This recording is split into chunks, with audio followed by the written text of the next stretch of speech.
de física, química, matemática, biologia, como é que vai o recurso para lá? Então, tem esse desenho, e o que o governo viu nesse momento foi o que fazer, né, para resgatar esse princípio histórico de que as classes do interior vêm para as capitais, porque elas não têm outra condição, e principalmente a questão dos professores de educação básica, que a gente vê em tudo que é pesquisa, né, que o interior do país está necessitando muito desse professor. Eu acho que esse modelo atende a essa necessidade que o país tem hoje. Eu só quero reforçar a questão da autonomia das instituições. O projeto fala em adesão voluntária. Tá? E quando o professor Getúlio explana sobre os recursos, sobre o orçamento, eles vêm em função de um projeto. Então não é assim, bom, então aqueles que aderirem vão ter todas as coisas, todo o recurso, e os outros não terão nada. Claro que não. Só que qual é o projeto, qual é o elemento novo que passa a figurar nas tarefas que as nossas instituições assumem, e aí o recurso virá para ele. Mas a autonomia será respeitada. O Ministério da Educação não passará por cima de nenhuma decisão, não criará nenhum constrangimento. E esse é um compromisso que a gente tem como, enfim, né, pessoas que lutaram pela democracia desse país durante muitos anos. A legislação que trata do ensino superior, ela fala quem pode oferecer educação superior, e aí ela trata de 3 categorias de instituições, né? As universidades, os centros universitários, aí os Cefetes são equiparados, né, aos centros universitários, e as faculdades isoladas. Como ficam os institutos dentro dessas categorias? Ele traz um problema novo, né? Porque ele ele estaria entre o centro universitário e a universidade, mas com uma função diferenciada. Eu acho que essa é a questão importante. E não estaria hierarquicamente, porque se nós pensarmos na tarefa que tem a universidade clássica, a tarefa social é diferente da tarefa pedagógica, né, educacional, que tem uma instituição de educação profissional e tecnológica. Do ponto de vista do valor estratégico da ação das duas, elas estão no mesmo patamar. Do ponto de vista da autonomia que as instituições federais de educação profissional e tecnológica ganharão no caso de se tornarem IFETs, enfim, estarão também no mesmo patamar. Então, a grande questão, de novo, o que é que diferencia? É a função que elas têm. É a função que elas vão desempenhar socialmente. E a professora Jaqueline, hoje pela manhã no debate, ela falou uma coisa importante nessa linha. Lembra-se quando você falou, né, que nem sempre o que está na lei é o que acontece. Então, a lei diz isso. Mas e o que é o ITA?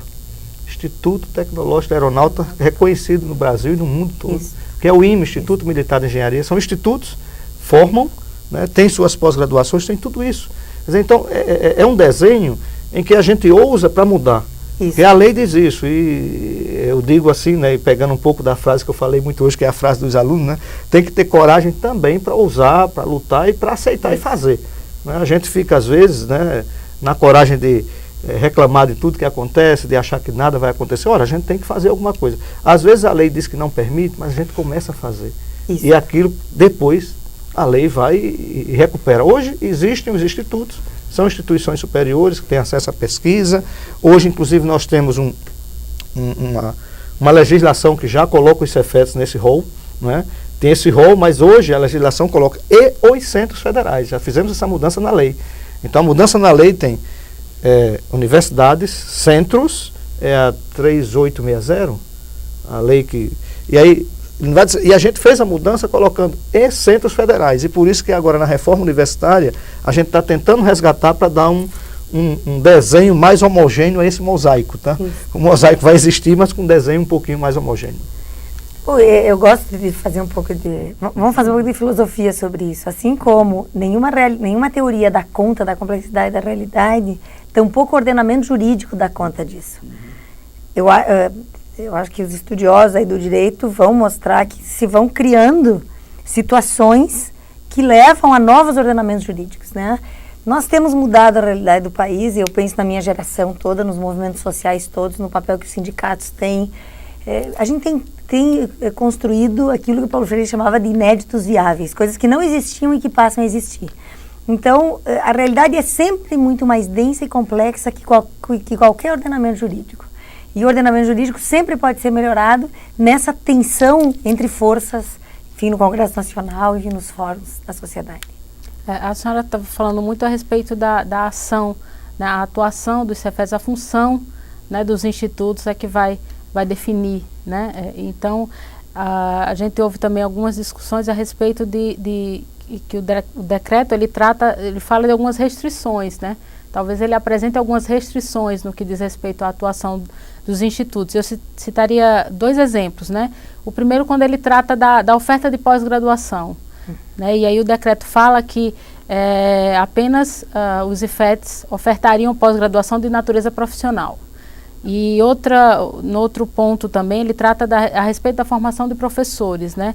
E que seria apenas para a educação básica, e o decreto esqueceria aí a formação de professores para a educação profissional. Como é que fica essa situação? Bem, sobre a formação de professores para a educação profissional, foi um debate grande que aconteceu no Ministério.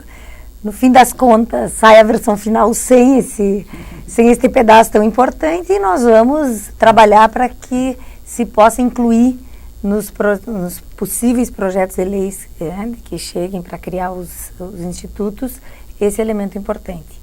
Na perspectiva do pós-graduação, de novo, eu antes trabalhei com o princípio da verticalização. A ideia é essa, que nós tenhamos a formação, em termos de educação profissional e tecnológica, em todos os níveis, desde a formação inicial e continuada, passando pelo técnico de nível médio, ProEja, graduações tecnológicas, pós-graduação, lato sensu, estricto sensu, e estricto sensu com esse foco mais no mestrado profissional. Nós lidamos aqui com uma área a ser construída ainda no país. Nós temos boas experiências, mas a universidade tem muito mais experiência em mestrados acadêmicos, né? Então, eu acredito que aqui se coloca um desafio importante, que não é só para os IFETs, é um desafio para os CEFETs hoje, né? Nós já temos vários CEFETs com curso de mestrado, e temos que avançar, inclusive, para legitimar os mestrados profissionais, porque qual seria a grande diferença, né? Um mestrado acadêmico forma o professor, pesquisador, que estará na universidade, desenvolvendo teoria, e que é super importante. Nem todas as pessoas que buscam o curso de mestrado ou de doutorado vão seguir a carreira de professores universitários ou fazer pesquisa, né, básica nessa área de formação desses cursos. O mestrado profissional faz uma interface com o mundo do trabalho e permite a esse profissional qualificar o seu espaço de ação, produzindo uma teoria, mas, enfim, sem aquele compromisso que tem o mestrado acadêmico. Eu dou um exemplo muito simples. Quanto ganharíamos como país se professores alfabetizadores que têm grande dificuldade de alfabetizar suas crianças fizessem mestrados profissionais, pudessem investigar no mestrado esta problemática para traduzir em sala de aula esses avanços que permitiriam superar os níveis de reprovação que nós temos ainda na primeira série.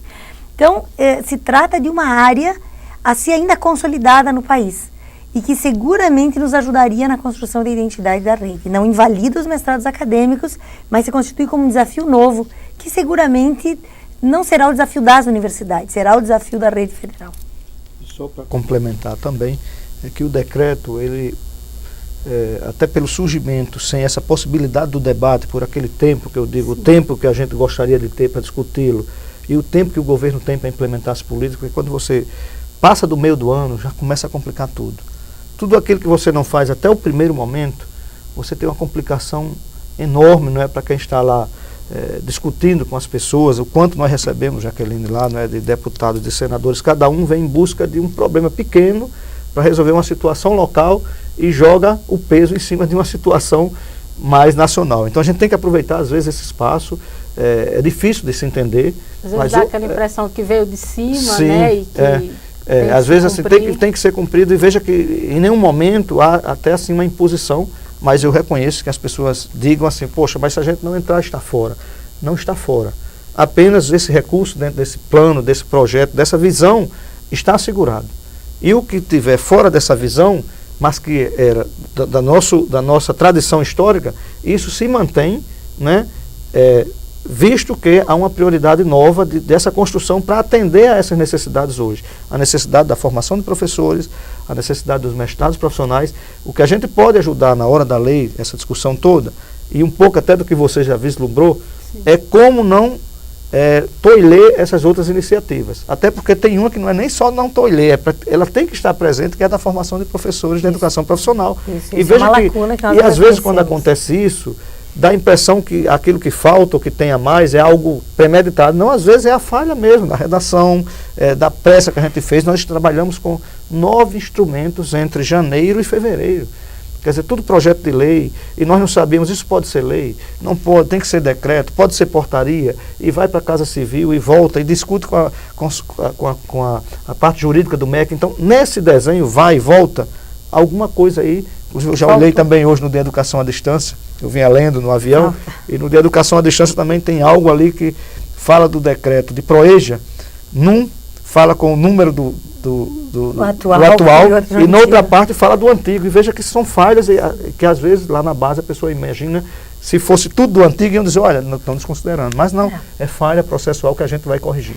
Eu acredito que o elemento novo da história é a disponibilidade de quem está no governo hoje de fazer a discussão com a sociedade. Tá? Isso não é pouco. Por isso a gente pode admitir várias críticas, mas não a crítica de que esse governo é igual ao outro, que o conjunto de políticas trabalhadas, sobretudo na Secretaria de Educação Profissional e Tecnológica, pela qual a gente responde, tem trabalhado a partir desse imperativo, né, de reforçar a democracia nesse país. Em alguns casos, de construir a democracia. Tampouco o Estado se resolve sozinho, quer dizer, as estruturas governamentais se resolvem sozinhas. É nessa tensão respeitosa, fraterna, construtiva, que nós vamos produzir algo melhor. O IFET é uma ideia. Inclusive, nosso colega Gleison, que é o coordenador de gestão da rede federal, dizia hoje, olha, pode até que nem ser que não tenha nenhum. E que seja um decreto, que bom, que caduque com o tempo, porque ninguém vai querer bom. Até isso pode acontecer. Mas o nosso papel é discutir com a rede esta função diante de um momento tão importante para o desenvolvimento do país. E, sobretudo, diante da possibilidade histórica de trazer para a cena pública aqueles que historicamente ficaram alijados dela. Populações e populações marginalizadas, inclusive da educação básica. Nós temos 60 milhões de jovens e adultos com 18 anos e mais que não concluíram a educação básica no Brasil. Que sequer fizeram as 8 séries fundamentais. Esse é o problema que nós temos. E qual é a resposta institucional que nós damos para isso? Essa resposta institucional, ela implica a formação de professores, ela implica espaços públicos qualificados. Hoje eu estive visitando a UNED Zona Norte, quer dizer, é dessa escola pública que a gente está falando, a UNED Zona Norte aqui do Cefet, é dessa escola pública, é desse padrão de qualidade, organização, com biblioteca, com laboratórios, com informática.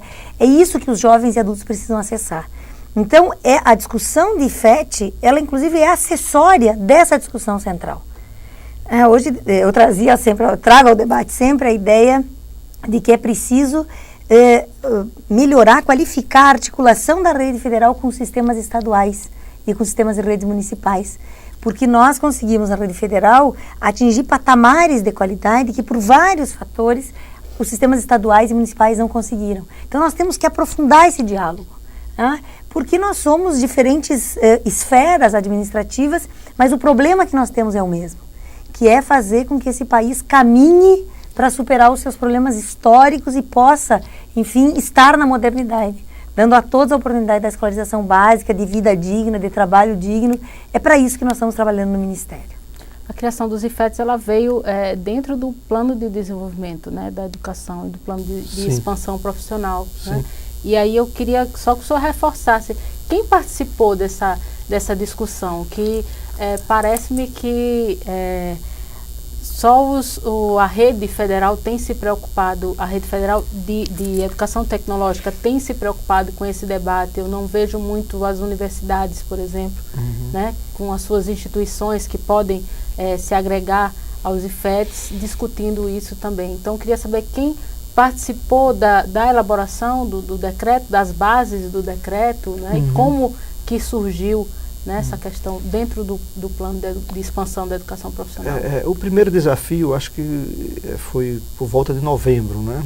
O presidente Lula já estava eleito e recebendo os diversos setores da sociedade, algumas associações, tipo a Associação Brasileira, a Sociedade Brasileira do Progresso da Ciência, pessoal da área de matemática aplicada, e os resultados que tínhamos hoje nas nossas aplicações no Enem, no Exame Nacional de Avaliação do Desempenho dos Estudantes, o ENAD, e a força Saeb, que o Saeb, né?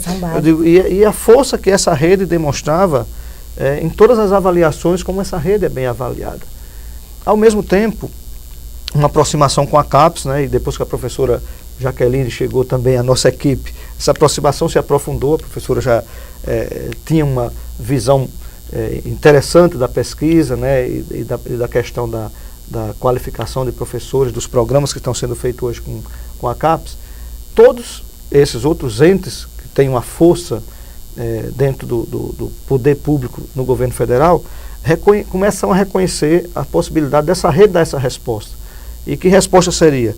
Como melhorarmos, porque os indicadores da educação básica, cada vez, né, que é lançada uma nova pesquisa pelo INEP, a gente vê a situação diferente. O que fazermos? E uma das possibilidades surgiu, numa conversa, inclusive, com o presidente Lula, de que essa rede de Cefetes, que era pequena hoje, mas que estava tendendo a se expandir, e já era aquele projeto uma escola polo em cada cidade, então, por enquanto, eram escolas ligadas a Cefetes, ligadas à Universidade Tecnológica ou coisa assim, mas sem essa visão ainda sistêmica do que se ia fazer, isso antes dessas reuniões. Em novembro, chegou a uma conclusão que precisaria termos um elemento novo, que era que conjunto de escolas, as universidades dão conta disso? Poderiam, mas teriam que se construir também diversos campos, que era interiorizar essa discussão.